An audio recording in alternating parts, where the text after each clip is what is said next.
that you do.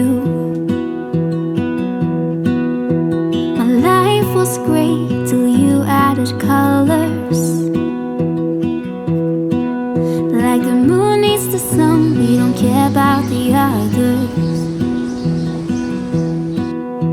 You set my world on fire.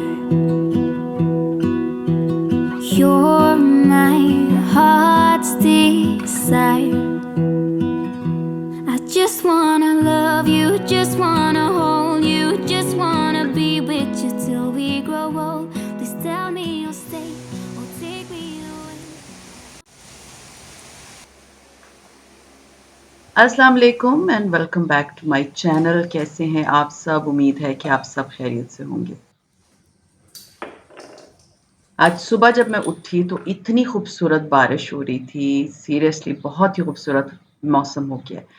रात को मैंने जो है वो मेथी दाना और साथ में काले चने जो हैं वो भिगो के मैं रख देती हूँ अपने एक कप में। पहले उनको मैं वॉश करती हूँ और उसके बाद मैं उनको कप में रख देती हूँ और फिर वो पूरी रात जो है ना वो इसी तरह रहते हैं और सुबह मैं उसको माइक्रोवेव करके तो मैं अपनी मॉर्निंग ड्रिंक एंजॉय करती हूँ। ये जो ड्रिंक मैं आपके साथ जो शेयर की अभी, अगर आप चाहते हैं कि आपका वेट कंट्रोल में रहे, आपका मेटाबॉलिज्म बहुत फास्ट रहे और सबसे इम्पोर्टेंट चीज़ अगर आप डायबिटिक हैं और आप चाहते हैं कि आपकी जो शुगर है वो सारा दिन कंट्रोल में रहे, तो ये वाली ड्रिंक आपने ज़रूर बनानी है। बस सुबह उठ के रात को भिगो दें और सुबह उठ के इसको अच्छे से गरम करने के बाद पी लें। तो मैं आज क्योंकि बहुत प्यारी बारिश हो रही थी और मेरा बड़ा दिल था कि बालकनी में बैठ के मैं ये ड्रिंक एन्जॉय करूँ, क्योंकि इतनी खूबसूरत बारिश आजकल सुबह-सुबह आप उठो तो हो रही होती है कि आपका दिल ही खुश हो जाता है। खैर, मैं आपको दिखाती हूँ कितना खूबसूरत व्यू है आज इस सुबह में इस बारिश के साथ।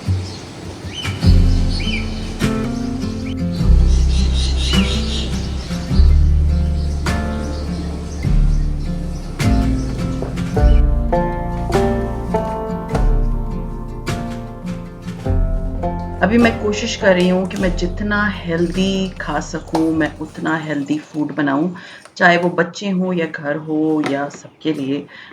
कोशिश मेरी यही है कि मैं हेल्दी खाऊँ। सो मैं ये लेकर आई थी ब्राउन अंडे, मतलब ये ऑर्गेनिक हैं और पहले तो हम व्हाइट जो मुर्गी के होते हैं ना, ब्रायलर वाले, वो अंडे खाते थे, बट अभी मैं कोशिश कर रही हूँ कि मैं ब्राउन एग्स लेकर आऊँ। सीरियसली प्राइस में बहुत ही कम डिफ़रेंस होता है। आप जब जाते हैं ना ग्रोसरी स्टोर में और जहाँ पर अंडों वाला सेक्शन होता है, वहाँ पर आप चेक करें, ब्राउन अंडों की प्राइस इज़ नॉर्मल, इतनी महँगी नहीं है। तो सेहत पे आई थिंक कोई कॉम्प्रोमाइज़ नहीं करना चाहिए। खैर मेरा आज बहुत दिल चाह रहा था स्क्रैम्बल्ड एग्स खाने का। ये मेरा बहुत ही फ़ेवरेट किस्म का ब्रेकफ़ास्ट है, तो अभी मैं कोशिश कर रही हूँ कि बहुत ज़्यादा कैलोरी वाला खाना ना खाऊँ, क्योंकि मुझे है कि थोड़ा-सा मेरा वेट भी कम हो जाए और मेरे जो ब्लड लेवल है वो भी बढ़ जाए।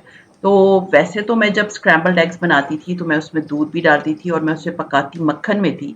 लेकिन अभी जो रेसिपी है वो ये है कि उसमें मैं ना दूध डाल रही हूँ, ना मैं मक्खन डाल रही हूँ, इसलिए क्योंकि वो दोनों इसकी जो कैलोरिक वैल्यू है उसको बढ़ा देता है। तो मैंने सिंपल 2 अंडे लिए हैं और उसके बाद मैंने क्या किया है कि मैंने उसमें कुटी हुई लाल मिर्चें डाली हैं, पिसी हुई काली मिर्च की जगह, क्योंकि मुझे काली मिर्च से ज़्यादा जो है वो पिसी हुई कुटी हुई लाल मिर्चों का टेस्ट बड़ा अच्छा लगता है। आप ये ट्राई ज़रूर कीजिएगा, आप लोगों को बड़ा अच्छा लगेगा। और साथ में थोड़ा-सा नमक डाला और थोड़ा-सा ऑयल गरम किया और साथ में उसके अंडे डाल दिए। चाय भी मैंने चढ़ा दी थी और स्क्रैम्बल्ड एग्स ये होता है कि बहुत तेज़ आँच पे नहीं बनता, हल्की-सी आँच पे बनता है। थोड़ा-सा ऑयल बस आप डालें, कोशिश करें अगर आपके पास पैन जो है वो नॉन स्टिक है तो वेल एंड गुड, लेकिन ये है कि अगर नहीं है तो आप नॉर्मल पैन में भी बना सकते हैं।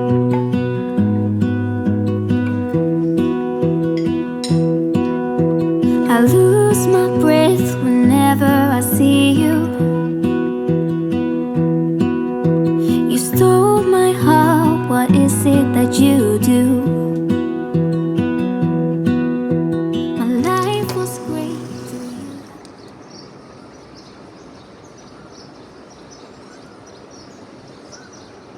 मैंने 1 दिन पहले जो है ना वो अपने सारे काम नोट किए हुए होते हैं और क्योंकि आप घर में रहते हो आपको सब नज़र आ रहा होता है।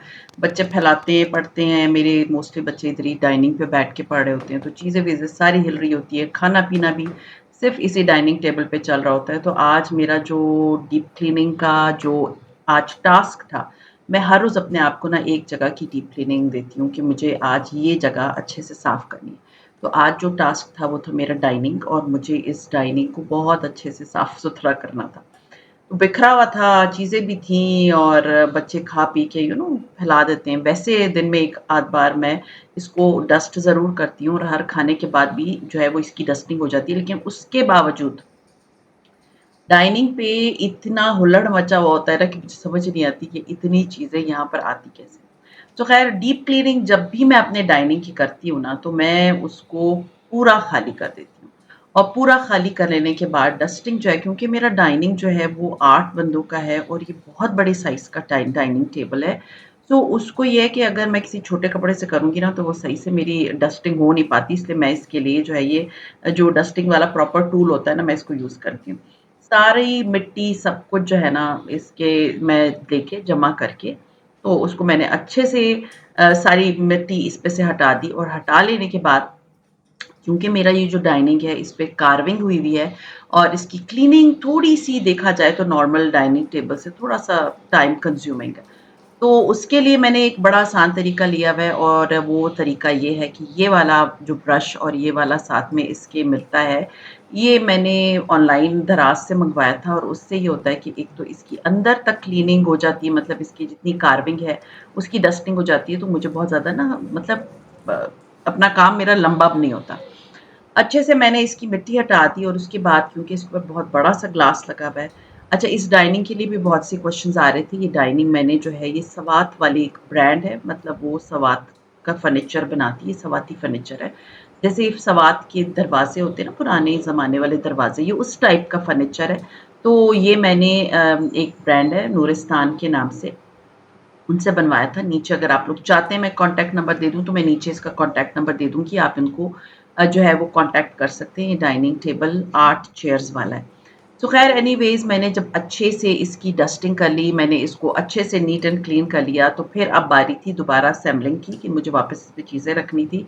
और मोस्टली जो भी मेरी डाइनिंग पे सामान है क्योंकि मेरे घर का जो डेकोर है ना हमेशा याद रखें कि जब भी आप अपने घर को डेकोर करते हैं ना, तो उसकी थीम रखें। ये नहीं कि एक कमरा बड़ा एथनिक है और एक कमरा बड़ा मॉडर्न टाइप का है। तो मेरे घर में ये है कि मेरे घर की जो थीम है पूरे घर की वो मोस्टली एथनिक ही है। तो उसके लिए मुझे जो सबसे बेस्ट ब्रांड लगती है ना वो लगती है खादी की। खादी होम मेरा डाइनिंग का यू कैन सी कि 90% स्टफ़ जो है ना वो खादी होम का ही है। तो उसके चाहे वो रनर्स हों, चाहे वो मैट्स हों, तो आज मुझे ये नीले वाले मैट्स लगाने थे। बहुत पहले मैंने खादी से लिए थे एंड बिलीव मी ये रनर भी मैंने 4 साल पहले लिया था, ये मैट्स भी मैंने कुछ 2-3 साल पहले लिए थे और जो रोटी वाला है वो भी मैंने बहुत पहले लिया था। किसी ने मुझे कहा कि मैंने रोटी वाले को ऊपर जो है ना वो काई सी लगती है। देखिए अगर आप रोटी इसके अंदर गरम-गरम करके रख देंगे और फिर उसको सूखने नहीं देंगे तो काई तो लगेगी, ठीक है ना? तो कोशिश करें कि थोड़ी-सी इसको हवा भी लगने दें और इसको डेली बेसिस पे 1-2 दिन में वॉश कर लिया करें। ख़ैर ये मैंने नए मैट्स लिए थे अगर आपको याद हो मेरे ये मैट्स बहुत चलते हैं तकरीबन मैंने कोई 2 साल पहले मैट्स लिए थे और ये वाले सॉरी कोस्टर्स नॉट मैट्स। तो ये कोस्टर्स जो है ये मैंने नए खरीदे हैं और ये देखिए ज़रा मेरी डाइनिंग की पूरी प्रॉपर डीप क्लीनिंग हो गई और मुझे बड़ा अच्छा लग रहा है कि मेरा डाइनिंग साफ़ हो गया।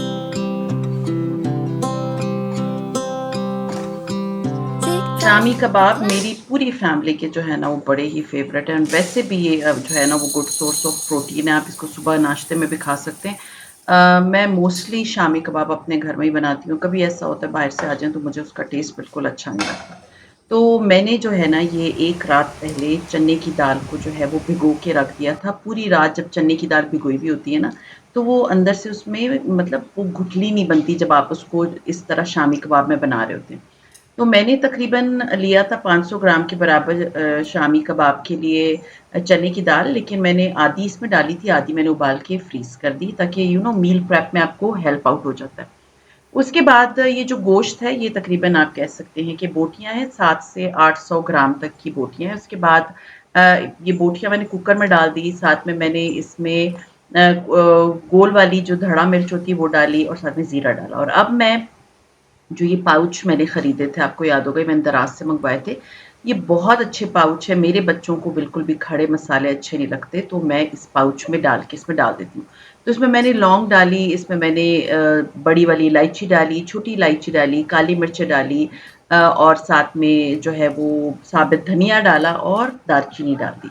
इसको मैंने अच्छे से बंद कर दिया और बंद कर लेने के बाद मैंने इस कुकर के अंदर डाल दिया। अब ये जो मसाले हैं ना, जिस वक़्त मैं इनको उबाल लूँगी शामी कबाबों के मसाले को, तो ये जो खड़े मसाले ना उसको निकालने में मुझे मुश्किल नहीं होगी। बाकी मैंने इसमें तेज़पात डाला, साथ में पिसी हुई लाल मिर्चें डाली और साथ में जो है वो जो हल्दी होती है वो मैंने डाला और मसाले एक बात याद रखें कि मैं ना मसाले थोड़े से तेज़ रखती हूँ। क्योंकि शामी कबाब की जो है ना वो गोश्त का अपना कोई इस तरह का टेस्ट नहीं होता ना, अगर आप इसमें मसाले कम रखेंगे तो शामी कबाब इतने मज़े के नहीं बनते। तो मेरा ये हमेशा से मानना है कि शामी कबाबों को ना थोड़ा-सा उसमें नमक भी थोड़ा-सा ज़्यादा होना चाहिए, अगर आपको हार्ट के इश्यूज़ नहीं है और दूसरा ये कि उसमें मिर्चें भी ज़्यादा होनी चाहिए।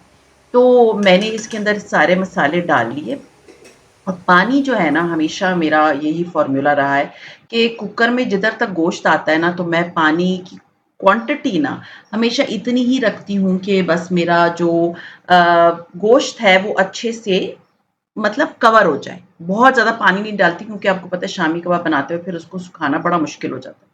साथ में मैंने 1 अदद बड़ी प्याज़ इसमें डाली और लहसुन अदरक का पेस्ट डाला। अच्छे से मैंने इसको मिक्स कर दिया and it's up to you आपको अपने कुकर का ज़्यादा पता होता है। मेरे कुकर में ये गोश्त जो है ना वो तकरीबन आप कह सकते हैं 40 मिनट में गल गया था।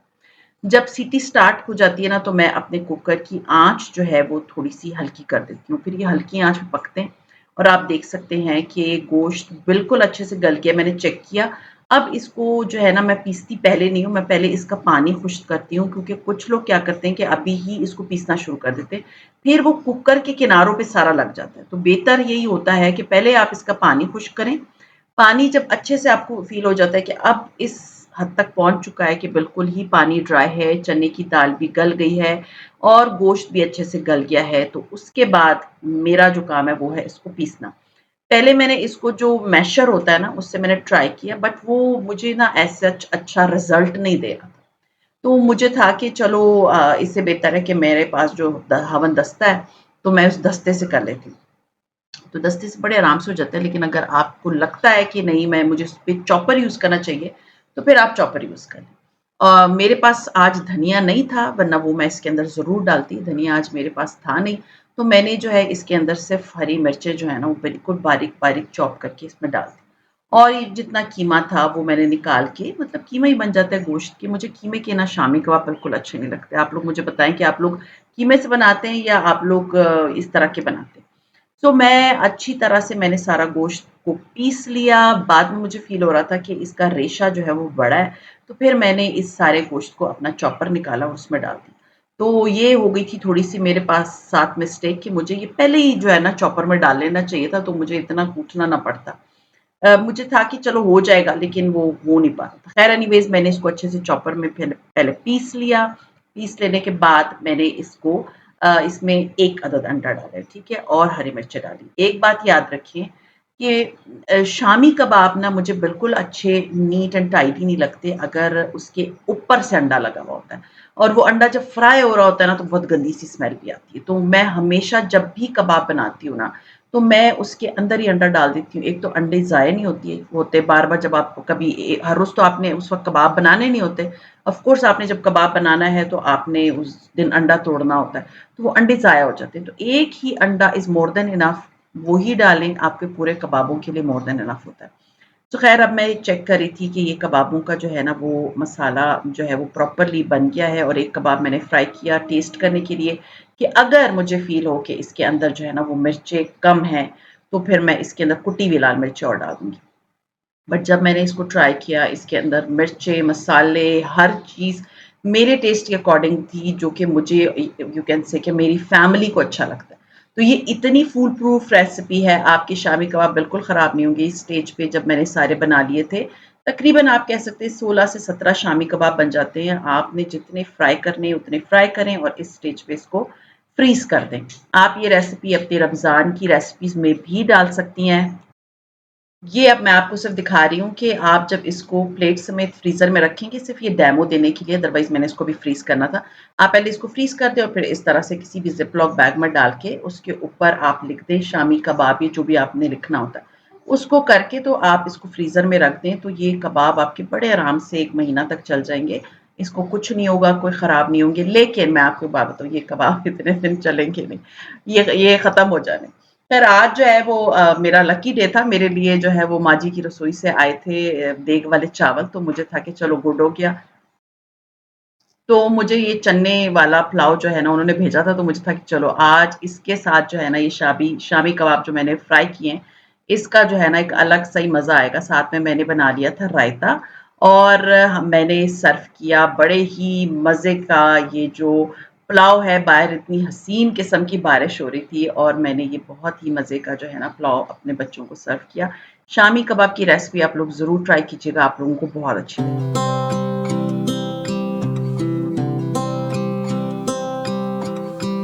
Tick tock, the clock keeps ticking. I don't know what I should do.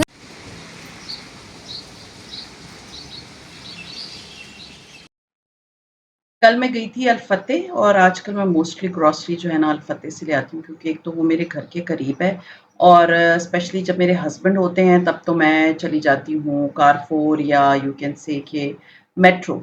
लेकिन जब मेरे हस्बैंड नहीं होते ना तो मुझे जो फ़ील होता है कि मेरे घर के बहुत करीब जगह है वो है अल-फतेह, तो मैं जाके वहाँ से ग्रोसरी कर लेती हूँ। जो थोड़ी बहुत चीज़ें मुझे चाहिए होती हैं तो वो मैं ज़रूर ले लेती हूँ। तो मेरे पास चाट मसाला ख़त्म हुआ हुआ था, राई दाना ख़त्म था और मुझे साग नज़र आ गया, तो मुझे था कि चलो ये साग भी ले लेते हैं। साग मेरे बच्चों का बड़ा ही फ़ेवरेट है और ये जो है शैम्पू है आजकल मैं ये यूज़ कर रही हूँ। ये बहुत अच्छा शैम्पू है, इसमें कोलाजन भी है और इसके अंदर बायोटिन भी है। करीब से भी मैं आपको दिखाती हूँ और साथ में मैं लेकर आई थी पीनट बटर चंकी, मेरे बच्चों को बड़ा अच्छा लगता है। तो नाश्ते-वाश्ते में ना थोड़ी हेल्प आउट हो जाती है। आजकल आपको पता है ना छुट्टियाँ चल रही हैं तो बच्चे मंचिंग करते रहते हैं, कुछ न कुछ खाते रहते हैं। साथ में मैं लेकर आई थी चने, चने खत्म हुए हुए थे, मुझे उबालने थे और राई दाना।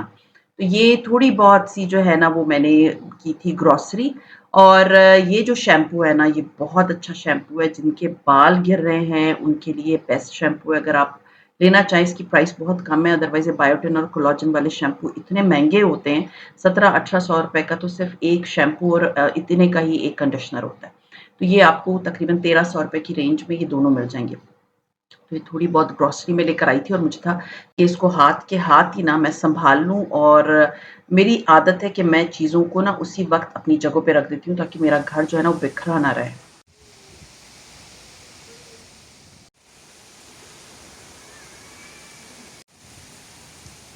ख़ैर अल्हम्दुलिल्लाह आज तो सारा दिन इतनी तेज़ बारिश रही है, इतनी तेज़ बारिश रही है कि मैंने ये बारिश बड़ी एन्जॉय की आज बहुत दिनों के बाद। क्योंकि मेरे हस्बैंड यहाँ थे नहीं, वरना तो मैं कहीं बाहर निकल जाती घूमने के लिए, लेकिन वो हो नहीं पाया।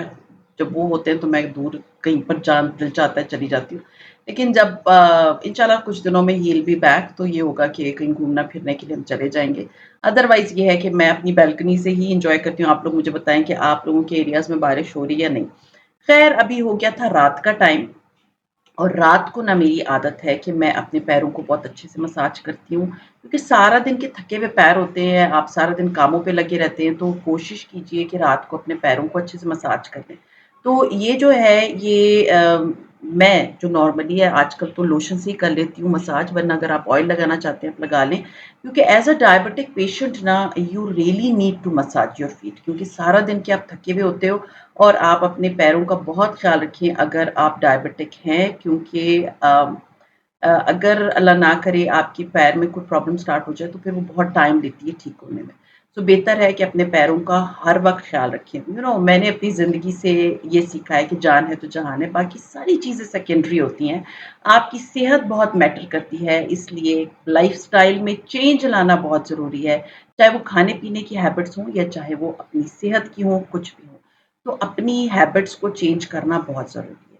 सो खैर ये था मेरा आज का व्लॉग। इट वाज अल्हम्दुलिल्लाह वेरी काम डे। अल्हम्दुलिल्लाह अल्हम्दुलिल्लाह, अल्लाह का बड़ा एहसान है and I am trying to recover. ये था मेरा आज का व्लॉग। उम्मीद है पसंद आया होगा। पसंद आए तो लाइक कीजिए, सब्सक्राइब कीजिए, शेयर कीजिए with your friends and family and see you इंशाल्लाह ताला tomorrow. Till then take care and अल्लाह हाफ़िज़।